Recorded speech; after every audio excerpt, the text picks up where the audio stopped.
Hello everyone, this is our last class for paper one. And आज हमने जो topic करना है that is settlement geography. Human geography का भी लास्ट टॉपिक है ये। फिर then we will move toward Indian geography part. तो सेटलमेंट ज्योग्राफी को सबसे पहले हम सिलेबस वाइज देखते हैं कि सिलेबस क्या कमीशन ने मेंशन किया है सेटलमेंट ज्योग्राफी में। तो इसके अंदर बहुत छोटा चैप्टर है, definition types and pattern of rural settlement. Already GS1 के अंदर भी ये टॉपिक एक्सप्लिसिटली मेंशन्ड है, but that is mentioned in context to India only. अब हम यहाँ पे ग्लोबल लेवल पे इसको कवर करेंगे। तो आपकी जो माजिद हुसैन की ज्योग्राफी की किताब आप पढ़ रहे हैं ह्यूमन ज्योग्राफी को लेके, उसमें वो किताब यहाँ पे काफी ज्यादा हेल्पफुल होती है सेटलमेंट में। सेकंड इसमें पढ़ना है origin and evolution of urban settlement, ये वाला टॉपिक। तो basically first is your rural settlement, the another one is your urban settlement. तो ये दो टॉपिक हमारे यहाँ कवर होंगे। Then the third topic is functional classification of urban places. GS में मैंने थोड़ा सा पढ़ाया था आपको, और वो जीएस में जो मैंने पढ़ाया है वो आपको इंडिया के कंटेक्स्ट में पढ़ा है। यहाँ पे जो हम पढ़ेंगे ये ग्लोबल लेवल पे या ग्लोबल कंटेक्स्ट में हम लोग इसको पढ़ेंगे। ऑलराइट, तो फंक्शनल क्लासिफिकेशन कवर करेंगे कि कैसे अर्बन प्लेसेस में अलग अलग फंक्शनैलिटीज हैं जो परफॉर्म की जाती हैं। उसके बाद फिर trend and pattern of urbanisation हम देखेंगे। देन प्रॉब्लम्स ऑफ अर्बनाइजेशन की आज की डेट में अर्बन प्लेसेस के क्या क्या समस्याएं हमें सामने देखने को मिल रही हैं, चाहे वो गवर्नेंस से रिलेटेड हो, अनएम्प्लॉयमेंट को लेके हो, राइजिंग क्राइम रेट को लेके हो, एनवायरमेंटल कंसर्न्स हैं, या क्रिएशन ऑफ अर्बन स्लम्स हैं in the vicinity of urban areas. ये सारी समस्याएं आज की कंटेम्प्रेरी समस्याएं हैं जिनको हम लोग डिस्कस करेंगे इस पर्टिकुलर क्लास में। ऑलराइट, अगर इसमें से प्रीवियस ईयर देखा जाए तो क्वेश्चंस बहुत ज्यादा नहीं आए हैं। 20 मार्क्स में ऑलमोस्ट हर साल जो है शायद एक क्वेश्चन इसमें से आया है, और वो क्वेश्चन बहुत ज्यादा सिंपल है। अर्बनाइजेशन के ऊपर क्वेश्चन आया, फिर उसको हिमाचल के कंटेक्स्ट में क्वेश्चन आ गया, फिर अगेन अर्बनाइजेशन के ऊपर कंटेक्स्ट आया, फिर इंडिया में उसके रेफरेंसेस देने थे, तो सीधे क्वेश्चन आए हुए हैं। एक क्वेश्चन है फंक्शनल क्लासिफिकेशन, इसमें इंडिया के कुछ जोग्राफर्स हैं जिन्होंने क्वांटिफाई करने की कोशिश करी कि इंडिया में अर्बन प्लेसेस कौन कौन सी हैं, और अगर कौन सी हैं तो उनको किस मुताबिक क्लासिफाई किया जाना चाहिए। तो ऑलमोस्ट ओवरलैपिंग क्लासिफिकेशन है, तो इसको हमने कवर करना है। लास्ट पार्ट है बहुत सिंपल, बिल्कुल आपके सिलेबस से ही पूछा वो भी Timli, types and patterns of rural settlement. तो ये 4 सवाल ही आए हैं पहले प्रीवियस ईयर क्वेश्चन की फॉर्मेट में। 5 नंबर में केवल एक ही सवाल आया है, pattern of rural settlement. Otherwise 5 number में सेटलमेंट से सवाल नहीं आया, जैसा मैंने बोला था। जनरली पॉपुलेशन ज्योग्राफी काफी ज्यादा आता है, पर्टिकुलरली हिमाचल के अंदर, लेकिन अर्बन सेटलमेंट या सेटलमेंट एज अ टॉपिक बहुत अधिक देखने को नहीं मिलता है इन 5 मार्क्स क्वेश्चन। ऑलराइट, तो चलिए स्टार्ट करते हैं। सबसे पहले हम सेटलमेंट शब्द को डिफाइन करेंगे कि व्हाट इज अ सेटलमेंट। जब हम सेटलमेंट शब्द को डिफाइन करते हैं तो हम देखते हैं कि कोई भी ड्वेलिंग प्लेसेस जहां पे ह्यूमन आके रह रहा है और वो परमानेंट है, हम टेम्परेरी सेटलमेंट की यहां बातें नहीं कर रहे। तो परमानेंट फॉर्मेट में जब व्यक्ति ने आके रहना शुरू किया तो उसको हमने बोला सेटलमेंट की कैटेगरी में डाला। अगर वर्ल्ड लेवल पे इस फिनोमिना को देखा जाए तो वर्ल्ड लेवल में ये फिनोमिना पर्टिकुलरली एग्रीगेरियन सोसाइटी से स्टार्ट हुआ है, एग्रीकल्चर से शुरुआत हुई है। क्योंकि एग्रीकल्चर में मैंने पहले भी आपको बताया था कि अगर ह्यूमन एक ही जगह पे आके सेटल होगा और वो वेट करेगा, जैसे पहले way of living was tribalism, कि ह्यूमन हमेशा माइग्रेट करता रहता था एक जगह से दूसरी जगह।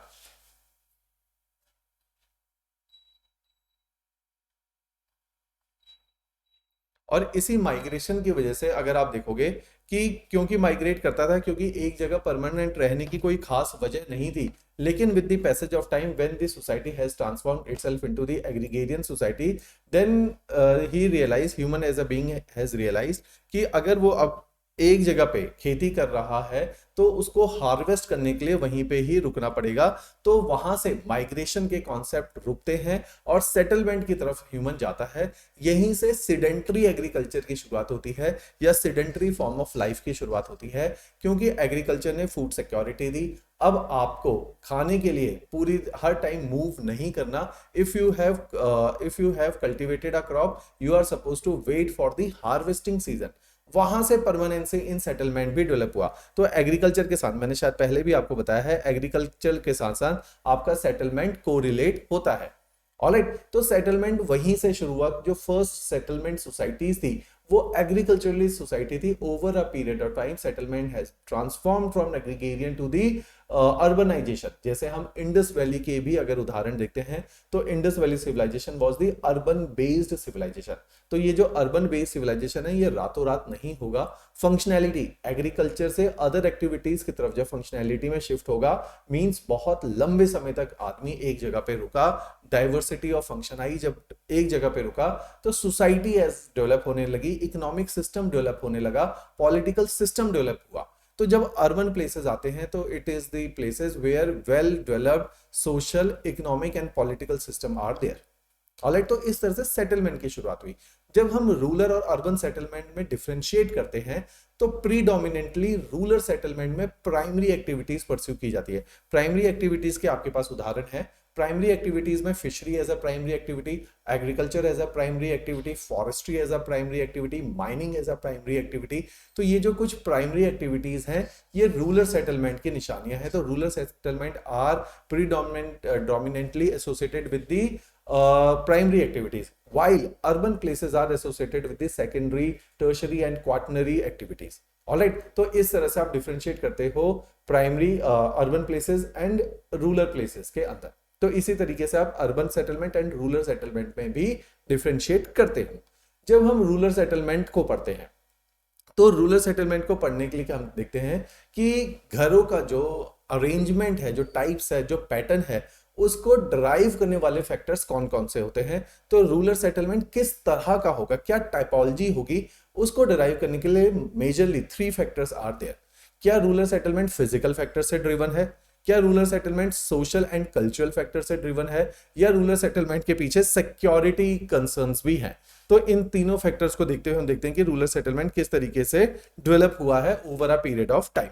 तो इसी के अंदर हम देखते हैं फिजिकल फैक्टर में। सबसे पहले हम देखते हैं कि फिजिकल फैक्टर में कि कौन से फैक्टर ड्राइव करें। जैसे रूरल सेटलमेंट अगर टोपोग्राफी वाइज देखा जाए तो प्लेन्स एरिया का सेटलमेंट टाइप डिफरेंट होगा, वहां पे हो सकता है। जैसे हिंदुस्तान का एग्जांपल लेते हैं, अगर इंडिया के कंटेक्स्ट में आप देखते हैं तो these are the plains of India, coastal, these are the northern plains of India and these are the coastal plains of India. Since these plains are having plain topography, these are fertile plains, तो यहाँ पे जो लोगों के रहने का arrangement होगा, घर बहुत कॉन्सेंट्रेटेड फॉर्मेट में होंगे। जैसे पंजाब, हरियाणा, यूपी, बिहार के अगर आप विलेजेस को देखो तो घर एक दूसरे के बहुत नजदीक होंगे। तो यहाँ पे जो सेटलमेंट टाइप है वो एक टाइप है जिसको कंपैक्ट सेटलमेंट, न्यूक्लिएटेड सेटलमेंट, एक ही जगह पे सारी चीजें डेवलप हो गई। तो फिजिकल फैक्टर रोल प्ले करते हैं। जहां पे पहाड़ी क्षेत्र, जैसे हिमाचल के अंदर पहाड़ी इलाका है, वहां पे जो सेटलमेंट होगा बहुत थोड़े से गांव घर होंगे, उन घरों के बहुत दूर जाके दूसरा गांव होगा। तो इस तरह से जो सेटलमेंट टाइप है वो स्कैटर्ड टाइप है, डिस्पर्स टाइप है, एक ही जगह पे सारे लोग स्थित नहीं होंगे। तो यहां सेटलमेंट डिफरेंट टाइप का होगा। तो फिजिकल फैक्टर काफी हद तक डिराइव करते हैं सेटलमेंट। फिजिकल फैक्टर में अभी हमने टोपोग्राफी का एग्जांपल लिया। फिजिकल फैक्टर में क्लाइमेट का एग्जांपल भी ले सकते हैं कि जहां पे क्लाइमेट कंड्यूसिव है वहां ज्यादा लोग जाके बसेंगे। जहां क्लाइमेट चैलेंजिंग है, हार्श है, जैसे सहारन क्लाइमेट है, ग्रीन लैंड का क्लाइमेट है, जहां पे हार्शनेस इज देयर, तो लोग वहां जाके नहीं बसेंगे। तो हार्श क्लाइमेट में जो सेटलमेंट होगा वो कभी बहुत ज्यादा कॉन्सेंट्रेटेड नहीं रहेगा। इसी के साथ एक हम फिजिकल फैक्टर और देखते हैं जिसको हम बोलेंगे कि अगर वहां पे किसी भी प्रकार की नदी है, पॉन्ड्स है, ओएसिस है, वहां पे सेटलमेंट डिफरेंट होगा। अगर ये चीजें, वाटर की अवेलेबिलिटी नहीं है तो सेटलमेंट डिफरेंटली डेवलप होगा। तो फिजिकल एस्पेक्ट मैंने पहले भी फर्स्ट इंट्रोडक्टरी क्लास में बताया था, और जब हम ह्यूमन ज्योग्राफी की शुरुआत भी करते हैं तो settlement is one of the thing which is purely driven by geography. Alright, तो ये भी सेटलमेंट का एक तरीका है। सेकंड इसमें केस देखते हैं कि कैसे सोशो कल्चरल वैल्यू सिस्टम भी आपके सेटलमेंट की टाइपोलॉजी को गवर्न करता है। इसमें एक उदाहरण लेते हैं, हिंदुस्तान का ही है। जो लोग विलेजेस से बिलोंग करते हैं, रूरल बैकग्राउंड है, दे नो दिस थिंग कि जैसे विलेजेस में कास्ट हायरार्कीज, हिंदुस्तान के केस में caste hierarchies are very strong. Since caste hierarchies are very strong, you could see जो विलेजेस के अंदर caste wise clustering of groups, clusters has been formed on the basis of caste, कि ब्राह्मण्स एक कोने में रह रहे हैं, ठाकुर एक कोने में रह रहे हैं। जो सो कॉल्ड शेड्यूल कास्ट है उनका एक अलग ही एरिया डिफाइन कर रखा है। तो मींस जो अरेंजमेंट है वो जनरली कुछ इस तरह से होता है। जो पेरिफेरीज हैं, पेरिफेरीज में सो कॉल्ड शेड्यूल कास्ट इनहेबिटेट करते हैं, या वे लोग इनहेबिटेट करते हैं जिन्होंने विलेजेस में बाद में जाके मूव करके सेटल हुए हैं। तो जब विलेजेस के अरेंजमेंट को भी देखोगे, कोर में जनरली वे लोग हैं जो पुराने समय से रह रहे हैं, पेरिफेरी में वे लोग हैं जो बाद में जाके माइग्रेट हुए हैं। तो इस तरह से आप देखोगे कल्चरल एंड एथनिक फैक्टर हमारा वैल्यू सिस्टम भी आपके अरेंजमेंट को बदल देता है। थर्ड हम एक फैक्टर देखते हैं, सिक्योरिटी फैक्टर। सिक्योरिटी फैक्टर में दो तीन उदाहरण हैं। अगर आप नॉर्थ ईस्ट में जाओगे या पहाड़ी क्षेत्र में जाओगे तो लोग जनरली अपर स्लोप के ऊपर ही घर बनाना प्रेफर करते हैं, वैली के अंदर नहीं करते, क्योंकि पहले बहुत दूर तक जो विजिबिलिटी है वो अपर एरिया से होती थी। उसकी वजह से आप डिफेंस पर्पसेस से दूर तक लोगों को देख सकते हो, किसी जानवर को देख सकते हो, कोई मूवमेंट हो रही है उसको देख सकते हो। तो सिक्योरिटी की रीजन की वजह से थोड़ा सा घर अपर स्लोप में बनाया जाता है। अगर आप प्लेन्स इलाके में देखो, वो इलाके जनरली हिंदुस्तान के, जैसे हिंदुस्तान का अगर आप फ्रंटियर देखोगे, मैंने कई बार जिक्र भी किया है, ये जो फ्रंटियर वाला एरिया है जहां से इंडिया के अंदर लार्ज स्केल माइग्रेशन भी हुआ है, सेंट्रल एशियन ट्राइब्स जो दिल्ली सल्तनत है, मुगल्स है, वो इन रूट से ही हिंदुस्तान में आए हैं। तो इन एरियाज में रहने वाले जो लोग हैं वो जनरली कॉन्सेंट्रेटेड फॉर्मेट में रहेंगे, न्यूक्लिएटेड रहेंगे, just to defend themselves from the outside areas. तो यहाँ पे घर बहुत पास होंगे so that they could have a feel of security.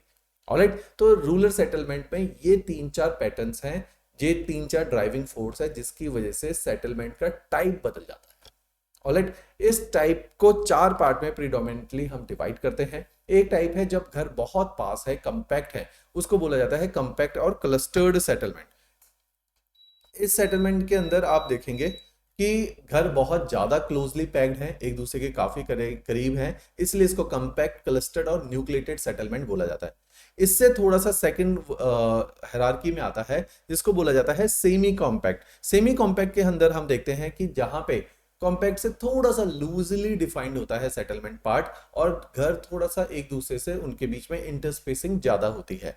फिर थर्ड कैटेगरी आती है हेमलेट टाइप। हेमलेट जनरली यूरोपियन मॉडल है। हिंदुस्तान, यूरोप में because of the low population density इस तरह का विलेज सेटलमेंट होता है।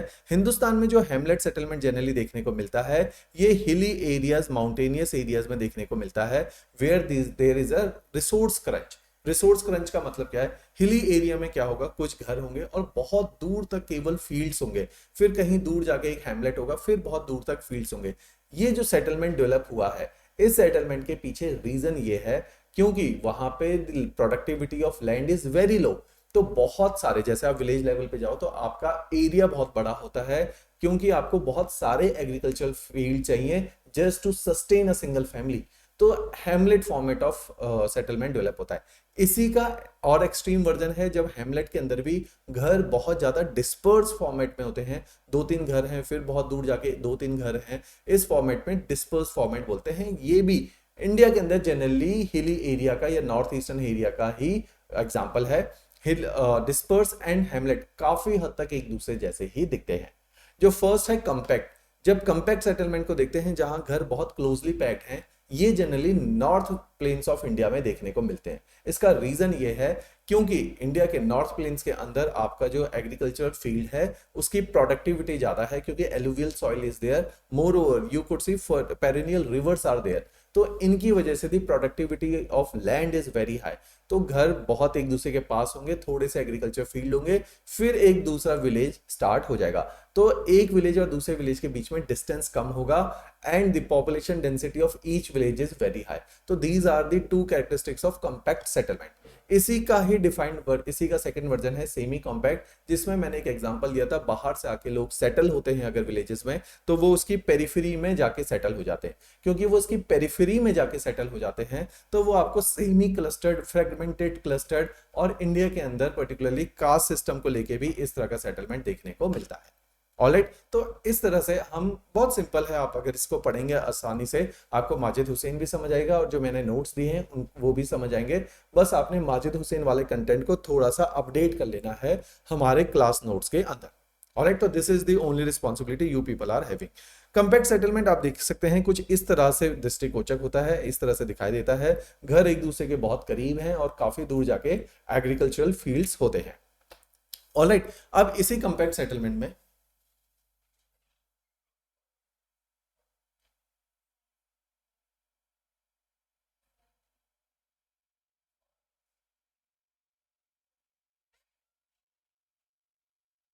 तो कंपैक्ट के अंदर अगर आप देखेंगे तो कुछ पैटर्न्स हैं, कुछ अरेंजमेंट है। पैटर्न को हम ऐसे डिफाइन करते हैं कि अगर आप एरियल व्यू देखोगे पूरे एरिया का तो किस तरह से आपको विलेजेस ऑर्गेनाइज्ड फॉर्मेट में मिलेंगे। तो इन्हीं के अंदर जब आप देखते हैं कि linear settlement is one of the thing. Linear settlement का मतलब है कि बेसिकली आपके जो विलेजेस हैं वो अगर कोई एक सीधी लाइन है,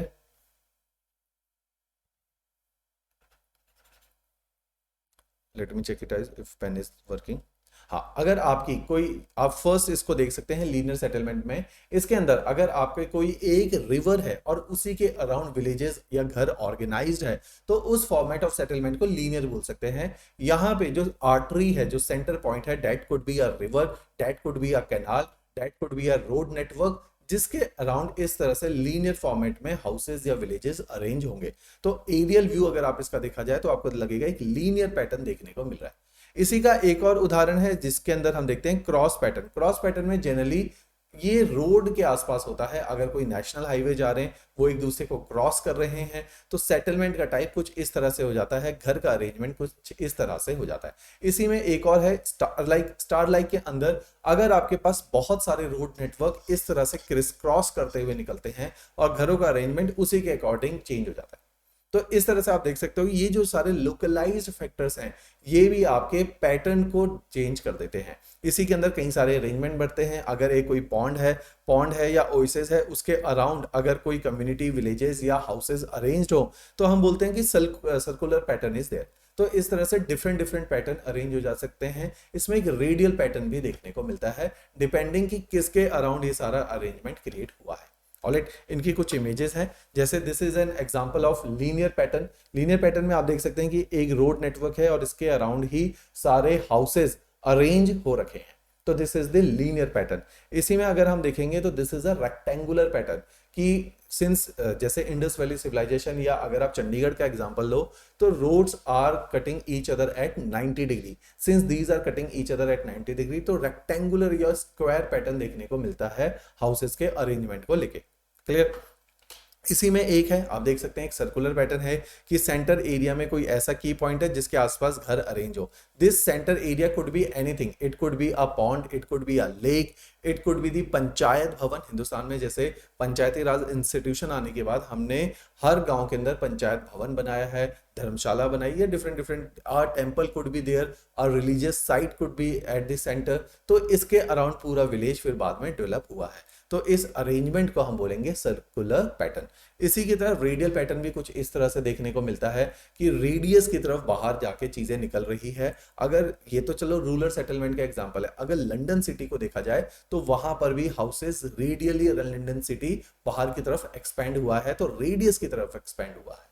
ऑलराइट, देखिए अब दिस इज द एग्जांपल जो सेटलमेंट का टाइप है। First was nucleated, the another one is semi compact. Semi compact में जैसे मैंने आपको बताया था कि सेंटर में बहुत सारे घर होंगे, उसके आसपास जैसे ये एक कॉलोनी सेटल हुई है, ये हो सकता है वे लोग हैं जिन्होंने लास्ट में आके इस विलेज को ज्वाइन किया, ये हो सकता है किसी और कम्युनिटी के थे, इसलिए विलेज के ऊपर ही इनकी निर्भरता तो है इकोनॉमिकली, लेकिन थोड़ा सा दूरी पे रहते हैं। तो इस तरह से आप देखोगे सेमी कॉम्पैक्ट सेटलमेंट देखने को मिलता है।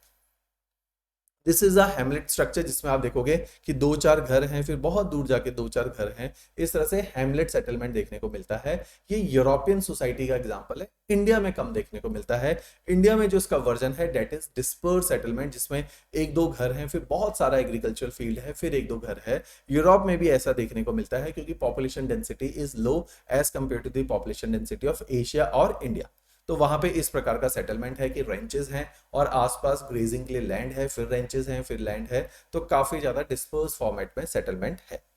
क्लियर। तो this was about the rural settlement and rural type and settlement types in the rural areas. तो ये दोनों में काफी ज्यादा सिमिलैरिटी आपको देखने को मिलती है, लेकिन for since you are optional student you should have the clarity of thought कि टाइप्स और पैटर्न में विभिन्नता है, दोनों में फर्क है, दोनों एक नहीं है। जीएस के लेवल पे शायद हम ये अफोर्ड कर सकते हैं कि दोनों को वाइस वर्सा यूज करें, but not in the optional level. Alright, चलो जी, coming to the another part of settlement, that is a very important concept, although it has not explicitly mentioned in your syllabus, but we will be covering it here. That is the concept of urban fringe. It has been mention in your notes. Urban fringe का जो concept है, इस concept को समझिए। Fringe का मतलब है कि अर्बन एरियाज के पार, रूरल अर्बन फ्रिंज एक कॉन्सेप्ट है। रूरल अर्बन फ्रिंज का मतलब है कि अर्बन एरियाज जब एक्सपैंड होते हैं और एक्सपैंड होते होते उनसे बहुत दूर पे कहीं विलेजेस होते हैं, रूरल एरियाज होते हैं, और शहर गांव तक पहुंच जाता है एक्सपैंड होते होते। इस एक्सपेंशन के प्रोसेस में जो फ्रिंज क्रिएट होती है, that is a fringe between urban and rural areas की। दो एरियाज हैं, एक अर्बन है एक रूरल है, इन दोनों के बीच का जो ट्रांजिशन जो जोन है, जो थोड़ा अर्बन लगता है थोड़ा रूरल लगता है, उसको बोला जाता है रूरल अर्बन फ्रिंज। ये एक नया कॉन्सेप्ट है, हो सकता है 5 नंबर के सवाल में पूछा जा सके, या हो सकता है जब आप सेटलमेंट की प्रॉब्लम्स को बताएंगे तो रूरल अर्बन फ्रिंज को वहां मेंशन करेंगे, तो एज अ फोर्डर मटेरियल नया कॉन्सेप्ट है, यूज किया जा सकता है, क्योंकि अभी तक अर्बनाइजेशन की प्रॉब्लम्स के ऊपर सवाल नहीं आया है। तो ये सारे नए चैलेंजेस हैं। अर्बन फ्रिंज को समझिए। अब अर्बन एरियाज जब ओवर क्राउडेड हो जाते हैं, over a period of time लोगों के रहने की प्रॉब्लम आती है, सेटलमेंट की प्रॉब्लम आती है। तो बिल्डर सबसे पहले क्या करते हैं, आसपास के एरियाज में लैंड को ऑक्यूपाई करते हैं, वहां पे रेजिडेंसी शिफ्ट करते हैं। रेजिडेंसी को जब शिफ्ट किया जाता है तो कुछ बड़े बड़े मॉल्स वहां पे बनना शुरू हो जाते हैं, बड़े बड़े कॉम्प्लेक्स, शॉपिंग कॉम्प्लेक्स बनते हैं, वहां पे बैंकेट्स बनते हैं। तो इस तरह से नई इंफ्रास्ट्रक्चर डेवलप होता है, क्योंकि बाहर, शहर के बाहर लैंड चीप है, वहां पे बड़े स्कूल, बड़े colleges, universities, golf course, golf club, इस तरह की चीजें डेवलप होना शुरू हो जाती है शहर के बाहर, क्योंकि वहां पे लैंड अभी सस्ता है। तो ऐसी जगहों में over a period of time थोड़ा सा आपको अर्बन टच देखने को मिलता है। तो इसलिए इसको रूरल अर्बन फ्रिंज कहते हैं। रूरल इसलिए बोलते हैं कि वहां पे अभी भी हाउसिंग का जो अरेंजमेंट है वो काफी ज्यादा स्कैटर्ड फॉर्मेट में होता है, स्पेसिंग ज्यादा है, डीकंजशन के इशू नहीं होते हैं, और ट्रैफिक कंजशन नहीं होता है। तो इसलिए रूरल अर्बन फ्रिंज के कुछ एडवांटेजेस भी हैं, कुछ डिसएडवांटेजेस भी हैं।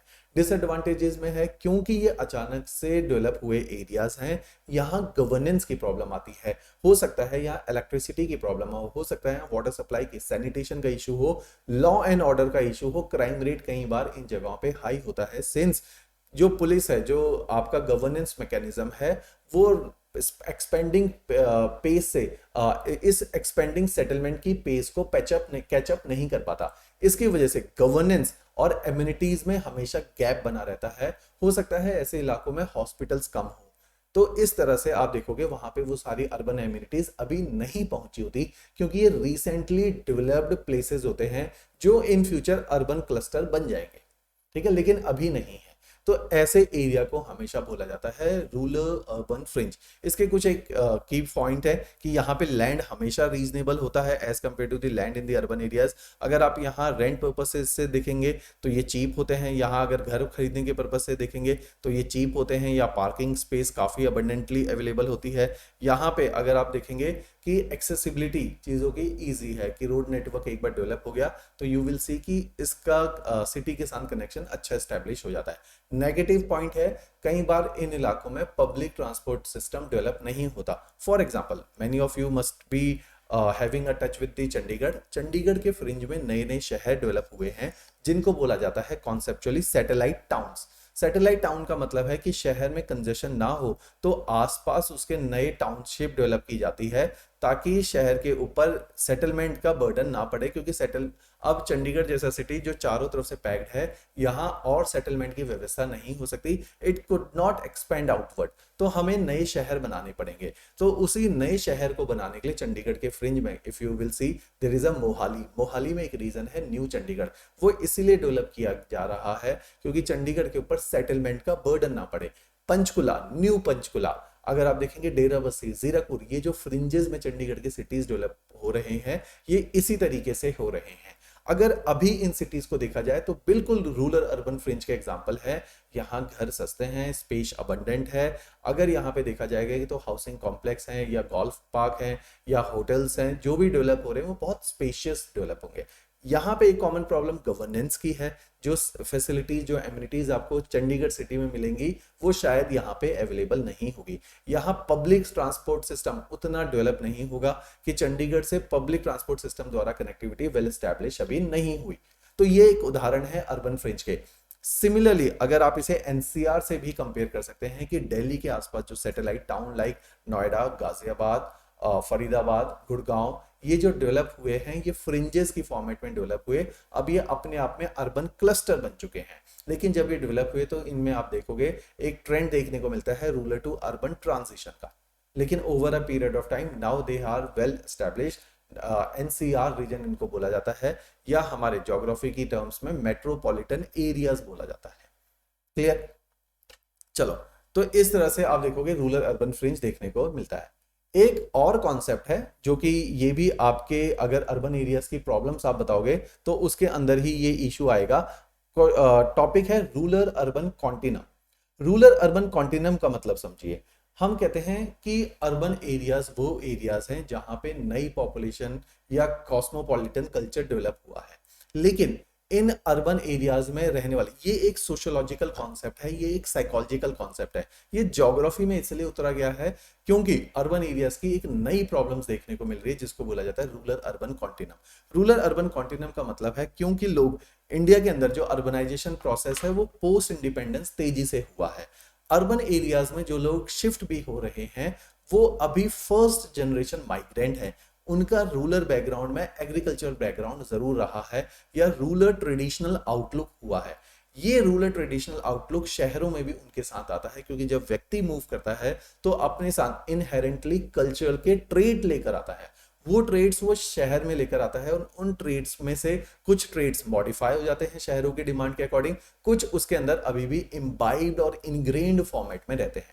तो इस तरह से जो वो रूरल ट्रेड्स लाता है, रूरल ट्रेड्स क्या हो सकते हैं, जैसे शहरों में आगे आप देखेंगे जॉब कर रहे हैं, कॉस्मोपॉलिटन कल्चर, लेकिन कहीं ना कहीं पेट्रियार्की इनग्रेन्ड है क्योंकि इंडियन सोसाइटी का एक अहम हिस्सा है।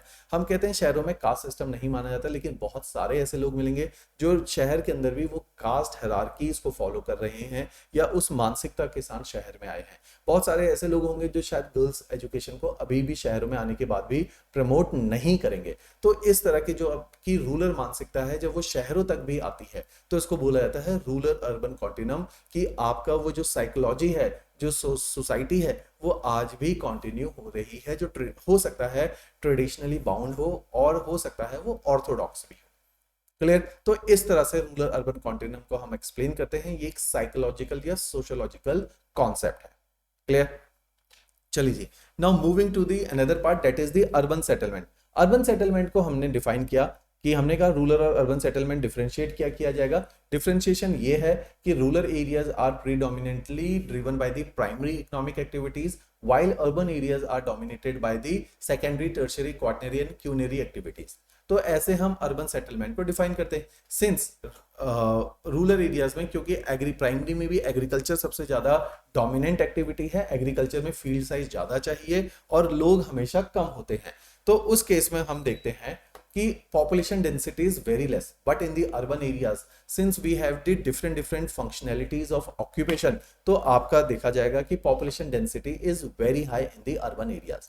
urban areas में हमने लास्ट लेक्चर में population के साथ माइग्रेशन भी किया था, क्योंकि माइग्रेशन हिंदुस्तान और वर्ल्ड लेवल पे बहुत लार्ज स्केल पे हुआ है।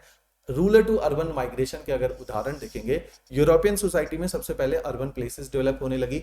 Urban places are having industrialisation at their core, क्योंकि यूरोपियन सोसाइटी के अंदर इंडस्ट्रियल रेवोल्यूशन घटित हुआ जिसके तहत लोगों ने रूरल टू अर्बन एरियाज में माइग्रेट किया और agriculture as an economic activity को छोड़ के now they have turned into the daily wagers. तो इस तरह से ट्रांजिशन होता है समाज में, जहां प्राइमरी एक्टिविटी को छोड़ के सेकेंडरी एक्टिविटी में ऑक्यूपेशन देखा जा रहा है। तो यहां से अर्बनाइजेशन की शुरुआत होती है। अर्बनाइजेशन और भी एंशिएंट टाइम में रहे थे, जैसे अर्बनाइजेशन के एग्जांपल हैं कि अगर कोई एडमिनिस्ट्रेटिव टाउन है, कोई राजा है, उसकी कैपिटल है, क्योंकि वो उसकी कैपिटल है तो वहां मल्टीपल फंक्शनैलिटी इवॉल्व हो जाती है, क्योंकि कैपिटल के अंदर फोर्ट है, राजा का एडमिनिस्ट्रेटिव सिस्टम है, वहां पे बहुत सारे ऑक्यूपेशन जैसे कपड़ा बनाने वाले चाहिए, पेजेस बनाने वाले चाहिए, लिखने वाले कारीगर चाहिए, हैंडीक्राफ्ट के लिए कारीगर चाहिए, आर्टिसंस चाहिए। तो इस तरह से मल्टीपल फंक्शनैलिटी इवॉल्व हो जाती है। तो शहरीकरण हमेशा पॉलिटिकल ऑर्गेनाइजेशन के साथ, पॉलिटिकली जब स्टेटहुड पॉलिटिकली जब हमारी सोसाइटी मैच्योर होती है और हम ऐसी पॉलिटिकल व्यवस्थाएं बनाते हैं, वहां से भी अर्बनाइजेशन की शुरुआत होती है। तो शुरू के जो टाउन्स हैं that were considered as the administrative town which were centred around the king. तो इस तरह से अर्बनाइजेशन की शुरुआत हुई। ये प्रोसेस बहुत तीव्र हो जाता है मेडाइवल अर्ली मॉडर्न टाइम्स में या मेडाइवल टाइम्स में, जब हमारे इंडस्ट्रियल रेवोल्यूशन आता है। क्योंकि इंडस्ट्रियल रेवोल्यूशन आता है तो वहां से अर्बनाइजेशन यूरोपियन सोसाइटी में स्टैब्लिश होता है। बाकी दुनिया में अभी कॉलोनाइजेशन है। क्योंकि बाकी दुनिया में अभी कॉलोनाइजेशन है तो पोस्ट, जैसे यूएसए के अंदर अर्बनाइजेशन आ गया, यूरोप के अंदर अर्बनाइजेशन आ गया, हिंदुस्तान में जब ब्रिटिश अर्बनाइजेशन लाते हैं, जब एवोल्यूशन ऑफ अर्बनाइजेशन को देखते हो आप, तो हमारे कुछ एंशिएंट टाउन्स हैं जो किंग्स के अराउंड हुए। फिर मेडाइवल टाइम्स में क्योंकि मुगल्स आए, दिल्ली सल्तनत आए, रीजनल किंग्स डेवलप हुए हैं, तो वहां पर भी अर्बनाइजेशन आया। जहां राजा बैठा वहां पे अर्बन प्लेसेस डेवलप हो गई। एग्जाम्पल हैदराबाद है, एग्जाम्पल आपका लखनऊ है, एग्जाम्पल आपका आगरा है, एग्जाम्पल आपका दिल्ली है। ब्रिटिश जब आते हैं तो ट्रेडिंग टाउन्स डेवलप होते हैं पोर्ट सिटी के अराउंड। तब गोवा डेवलप होता है, बॉम्बे डेवलप होता है, चेन्नई डेवलप होता है, कोलकाता डेवलप होता है, कोची डेवलप होता है। तो पोर्ट सिटीज डेवलप होते हैं, सूरत डेवलप होता है। ब्रिटिश जब हिंदुस्तान में रहते हैं, रहने के लिए उन्हें कैंटोनमेंट एरियाज चाहिए, आर्मी को के लिए ड्वेलिंग प्लेसेस चाहिए। तो कैंटोनमेंट टाउन डेवलप होते हैं, अंबाला डेवलप होता है, कानपुर डेवलप होता है। ये उस टाइम के टाउनशिप डेवलप हुई। फिर पोस्ट कॉलोनाइजेशन इंडिपेंडेंस के बाद हम देखते हैं जो हमारी टाउनशिप डेवलप हुई वो ऑर्गेनाइज्ड वे में, जैसे चंडीगढ़ को स्टैब्लिश किया गया, भुवनेश्वर बना है उसी लाइन ऑफ थॉट में। फिर हमने बड़े बड़े इंडस्ट्रियल यूनिट लाइक भिलाई बनाया है, हमने इंडस्ट्रियल यूनिट क्या कहते हैं बोकारो क्रिएट किया है, हमने राउरकेला डेवलप किया है। तो उसके बाद इंडस्ट्रियल टाउनशिप डेवलप होना शुरू हुआ। तो इंडिया के अंदर अर्बनाइजेशन अलग अलग फेजेस में हुआ। एक एंशिएंट टाइम में हुआ, एक मेडाइवल टाइम में हुआ, एक ब्रिटिश एरा में हुआ, एक पोस्ट ब्रिटिश डेवलप हुआ। पोस्ट ब्रिटिश ये डेवलपमेंट बहुत तेज हुई क्योंकि British era was the era of deindustrialisation and deurbanisation. Post British आप देखोगे अर्बनाइजेशन बहुत फास्ट हो गया क्योंकि हमारे एग्रीकल्चर के अंदर almost 85% population was engaged in agriculture. उनको एग्रीकल्चर से बाहर निकालना बहुत जरूरी था अगर हिंदुस्तान में पॉवर्टी रिडक्शन करना था। That's why industries were set up in different part of India so that people can go there and work there. Alright, तो इस तरह से अर्बन सेटलमेंट आपका बना। तो वर्ल्ड लेवल पर अर्बन सेटलमेंट के कॉन्सेप्ट को समझिए, हिंदुस्तान में अर्बन सेटलमेंट के कॉन्सेप्ट को समझिए। तो evolution of urban settlement was very simple. तो it was correlated with the industrial revolution.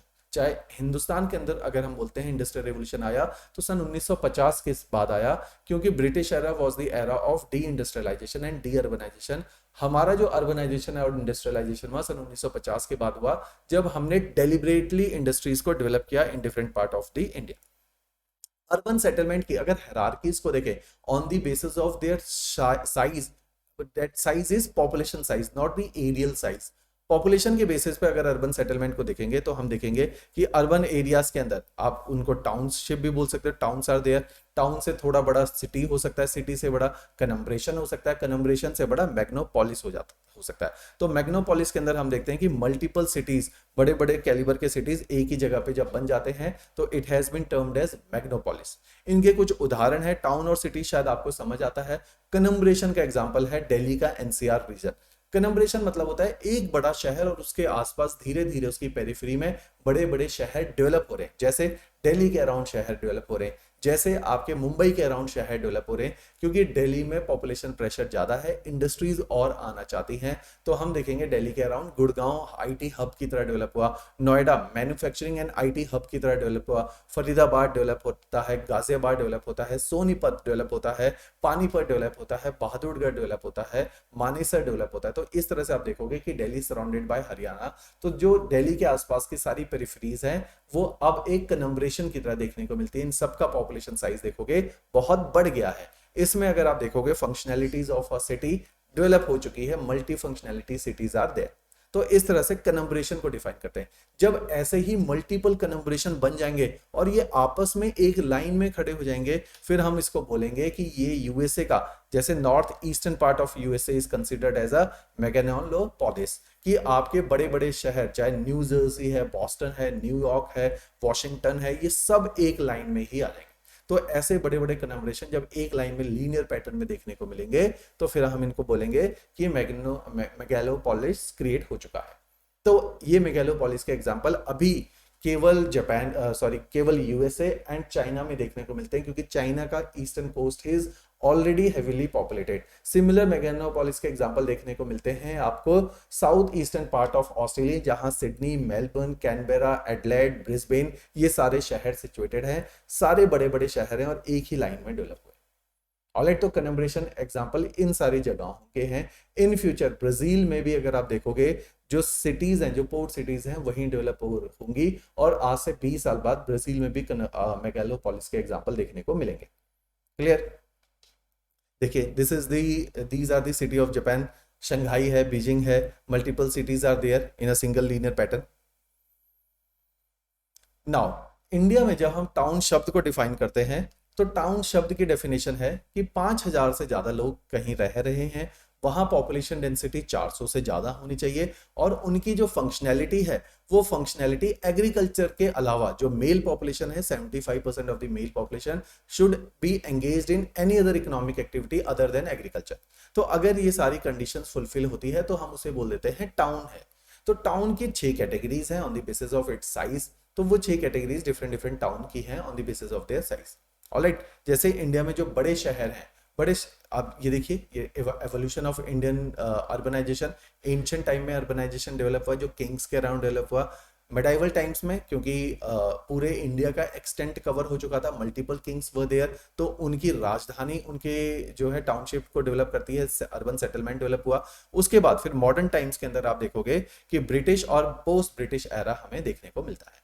Clear? India के अंदर rural population is still 69%, nearly 70% के आसपास पॉपुलेशन अभी भी रूरल पॉपुलेशन है, and 31% of our population is still urban population, जो कि तकरीबन 33 करोड़ हमारी पॉपुलेशन आज भी अर्बन पॉपुलेशन है। ऑलराइट, बाकी की हमारी रूरल पॉपुलेशन है, means nearly 60-70% of our population is residing in the rural areas.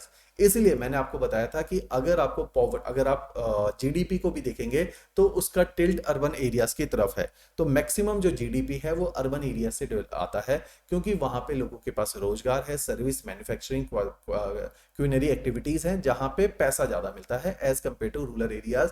इसलिए जितने भी पॉवर्टी रिडक्शन के प्रोग्राम चलेंगे वो रूरल एरियाज में चलेंगे, क्योंकि rural areas are associated with the poverty.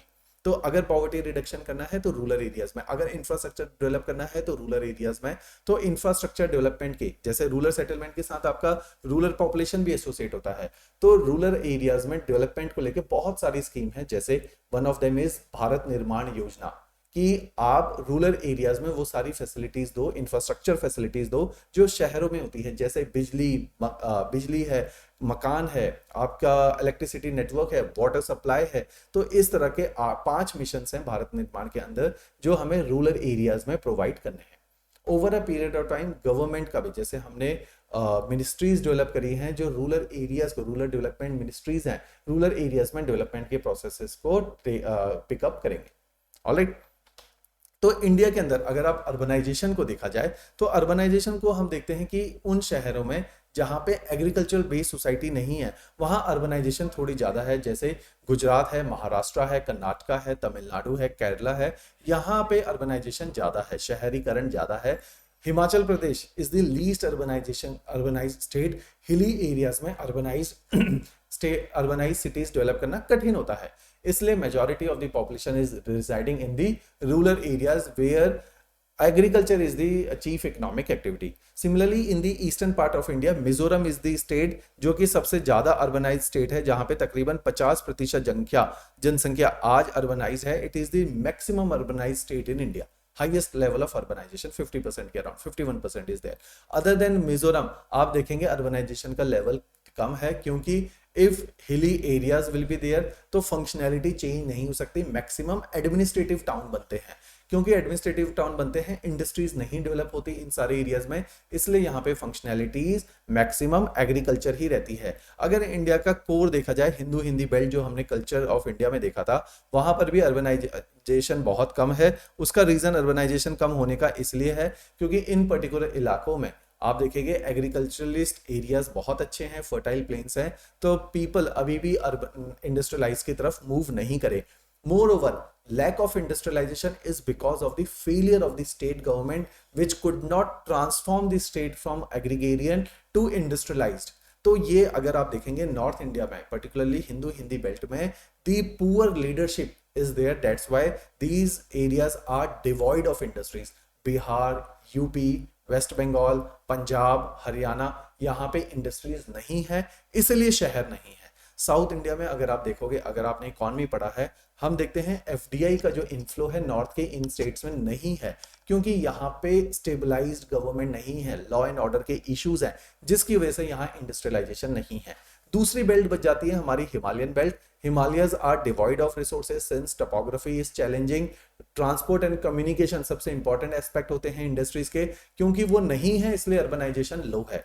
अगर आप देखेंगे हिमाचल के अंदर, जैसे जो राजधानी है शिमला है, वहां पे अर्बनाइजेशन है क्योंकि वहां रोजगार है in the form of administrative job. रोजगार है बद्दी नालागढ़ रीजन में, क्योंकि वहां पे फार्मास्यूटिकल और मल्टीपल इंडस्ट्रीज आई हैं, तो फुट हिल्स के ऊपर अर्बनाइजेशन डेवलप है। उत्तराखंड में भी सेम एग्जाम्पल देखने को मिलते हैं। फुट हिल्स में रुद्रपुर है, जहां पे इंडस्ट्रियलाइजेशन स्टैब्लिश हुआ सन 2000 के बाद, जब से एक इकोनॉमिक पैकेज मिला है, तो वहां पर भी फुट हिल्स में अर्बनाइजेशन है, क्योंकि ट्रांसपोर्ट एंड कम्युनिकेशन की प्रॉब्लम नहीं होती फुट हिल्स के अंदर। सेम जम्मू के अंदर इंडस्ट्रियलाइजेशन है, कश्मीर में नहीं है, तो हिली एरियाज में इंडस्ट्रियलाइजेशन करना मुश्किल है। तो हमारे hilly areas are devoid of industries, our plain areas are devoid of industries, therefore the mostly industries are situated in the peninsular part of India, particularly in the coastal belt, because of its proximity with the European and other country market. Alright जी, अगर आप urbanisation के data को देखेंगे तो Mumbai is the city जिसमें सबसे ज्यादा urban population resided कर रही है 2011 के सेंसेक्स के मुताबिक।